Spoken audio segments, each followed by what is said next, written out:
ചൈനയുടെ പുതിയ പ്രധാനമന്ത്രി ആരാണ്? Lee Qiang. ന്യൂസിലൻഡിൻ്റെ പുതിയ പ്രധാനമന്ത്രി ആരാണ്? Chris Hipkins. മാലദ്വീപ് പ്രസിഡന്റായി തിരഞ്ഞെടുക്കപ്പെട്ട ചൈനീസ് അനുകൂലി മുഹമ്മദ് മുയിസു. സ്ലൊവാക്യയുടെ പ്രധാനമന്ത്രിയായി 4ാം തവണയും അധികാരത്തിലേറിയ നേതാവ് റബാർട്ട് ഫിക്കോ. അർജന്റീനിയൻ പ്രസിഡന്റായി അധികാരമേറ്റ സാമ്പത്തിക വിദഗ്ധൻ ഹവിയർ മിലെ. ന്യൂസിലൻഡിൻ്റെ പ്രധാനമന്ത്രിയായി തിരഞ്ഞെടുക്കപ്പെട്ട കൺസർവേറ്റീവ് നേതാവ് ക്രിസ്റ്റഫർ ലക്സൺ. സിംഗപ്പൂർ പ്രസിഡന്റായി തിരഞ്ഞെടുക്കപ്പെട്ട ഇന്ത്യൻ വംശജനായ സാമ്പത്തിക വിദഗ്ധൻ തർമൻ ഷൺമുഖരത്നം. പട്ന ഹൈക്കോടതിയുടെ ചീഫ് ജസ്റ്റിസായി നിയമിതനായ മലയാളി ജസ്റ്റിസ് കെ വിനോദ് ചന്ദ്രൻ. സംസ്ഥാന യുവജന കമ്മീഷൻ അധ്യക്ഷൻ ആര്? എം ഷാജർ. കേരളത്തിലെ ആദ്യ വനിതാ ട്രാൻസ്ജെൻഡർ അഭിഭാഷക പത്മാലക്ഷ്മി. ലോക കാലാവസ്ഥാ സംഘടനയുടെ പുതിയ പ്രസിഡന്റ് അബ്ദുള്ള അൽ മാൻഡസ്. ലോക കാലാവസ്ഥാ സംഘടനയുടെ വൈസ് പ്രസിഡന്റായി തിരഞ്ഞെടുക്കപ്പെട്ട ഇന്ത്യക്കാരൻ മൃത്യുഞ്ജയ് മൊഹാപത്ര.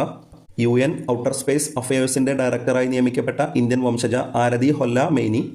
ഐക്യരാഷ്ട്രസഭയിൽ ഇന്ത്യയുടെ സ്ഥിരം പ്രതിനിധിയായി നിയമിതനായത് അരിന്ദം ബാഗ്ചി.